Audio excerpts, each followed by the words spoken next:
All right, we're looking at 9.3, solving quadratic equations using square roots.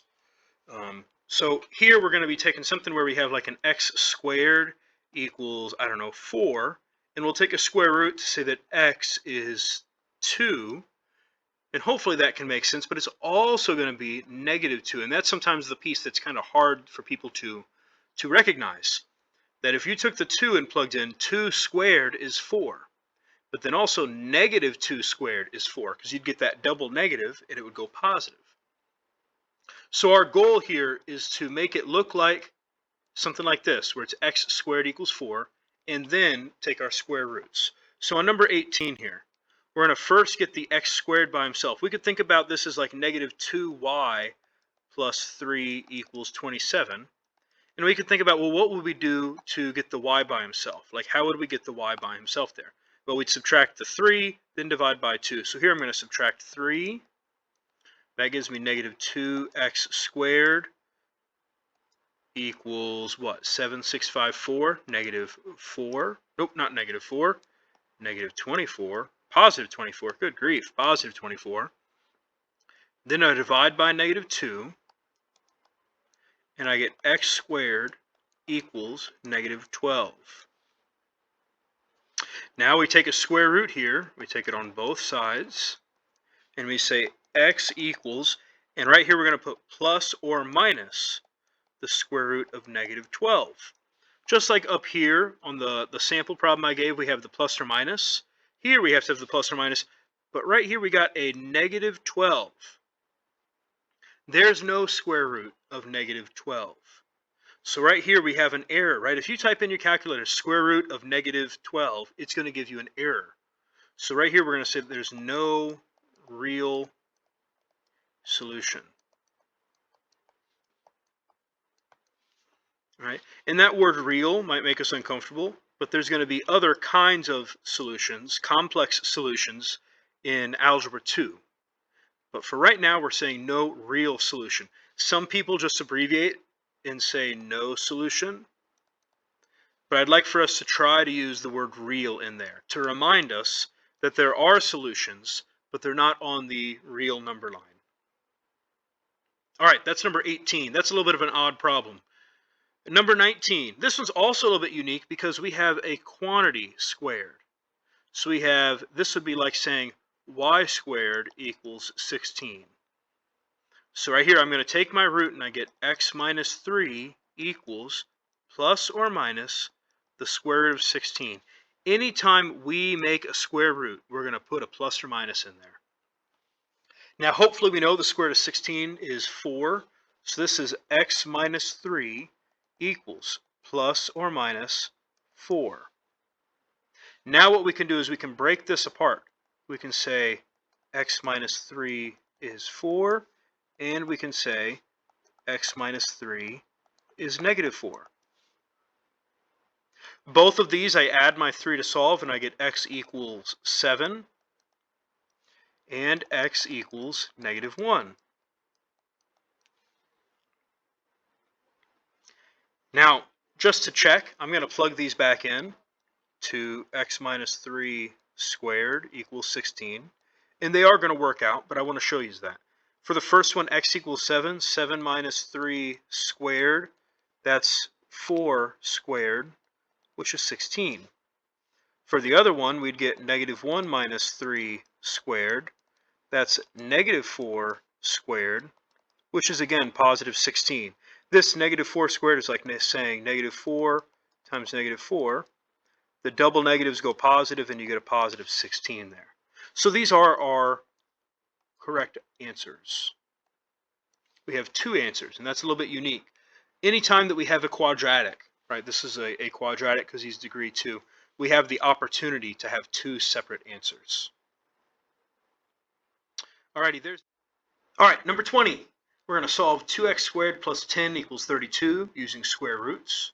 We're going to write our answer in simplest radical form, and we're going to write our answer round to the nearest hundredth. So that's going to be like 2 decimals. So starting off, I want to solve. I'm going to subtract that 10. So we will have 2x squared equals 22. Then I divide by 2 and I get x squared is 11.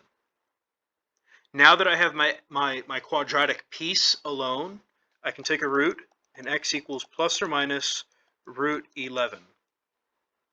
11 is a prime number, so we're going to leave it right like that as root 11, plus or minus root 11. So that is in simplest radical form.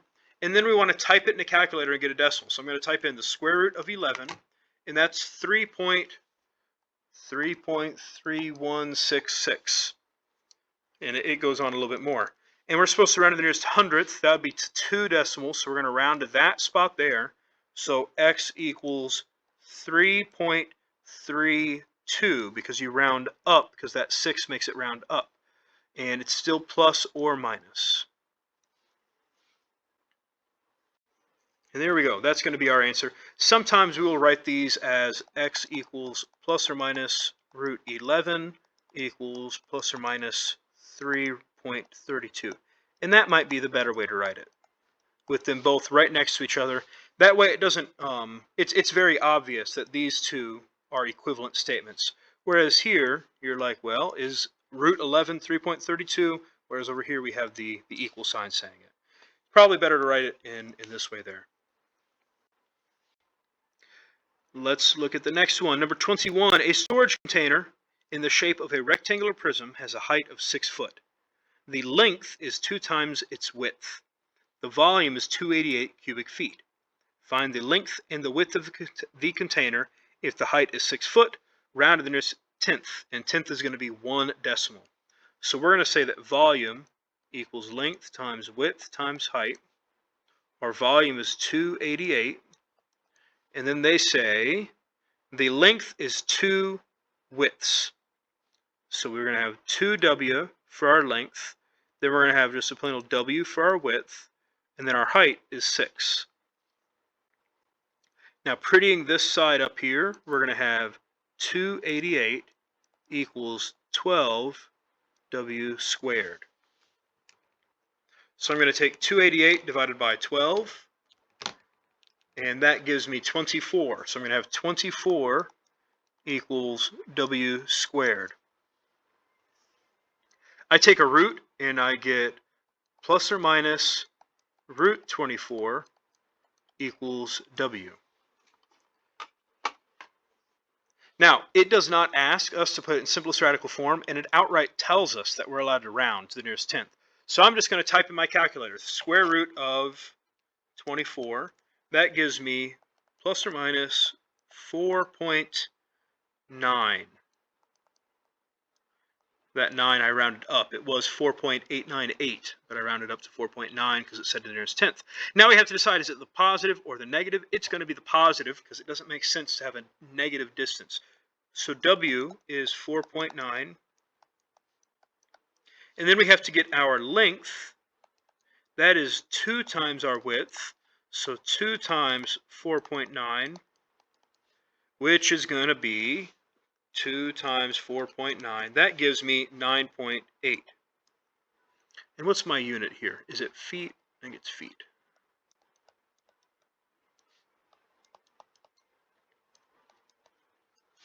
Now, this length here, it probably would be better if we use the entire decimal in this spot right there for our w.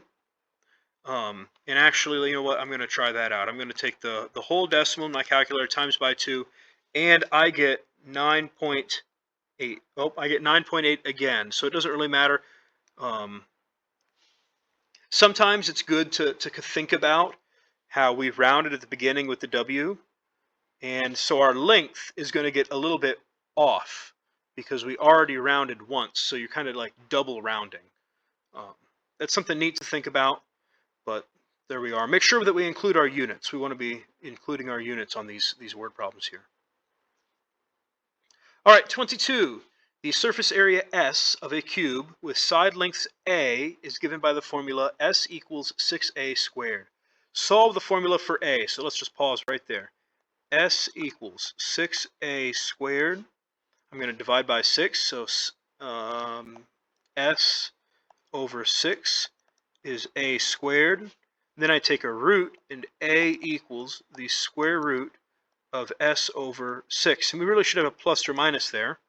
But for us, since we're talking with a real life shape, a is going to be the positive, s over 6, root s over 6. Now, I'm not going to rationalize, well, you know what, I will rationalize this. To rationalize, we're going to multiply by root 6 over root 6. This gives me root 6s over just a plain old 6. And that's my a. So I rationalize there by multiplying by a fancy 1. So there we have it. We solved for a. Then, reading right here, then find the side length of a cube that has a surface area of 724 square inches. Then we're going to write it in simplest radical form and round to the nearest whole. So we're going to say s equals 724. So a equals the square root of 6 times 724 all over 6. I'm going to use my calculator to just see if the square root of 6 times 724 is a nice number. So I'm going to type in the square root of 6 times 724, and that gave me 65.9 and then a bunch more after that. So sometimes it's valuable because sometimes it's valuable to type it in right at the beginning, because sometimes it comes out and it's a perfect square, like the number 25 or something like that. That'd be really nice, and then we get to skip a lot of our rationalizing. But here, it's not a nice perfect square, so we're going to have to break it apart. So I'm going to take the 6 times 724, and you could multiply those together to be some number, but the first thing we do is break them apart. So I'm going to leave them broken apart. The 6 is a 2 and a 3. 724 I'm going to break apart. 724 divided by 2 is 362. I'm going to divide by 2 again to get 181. I can divide by 11. Is that right? 181 divided by 11? Nope. 181 divided by 3. Does that work? Nope. Surely 181 isn't prime.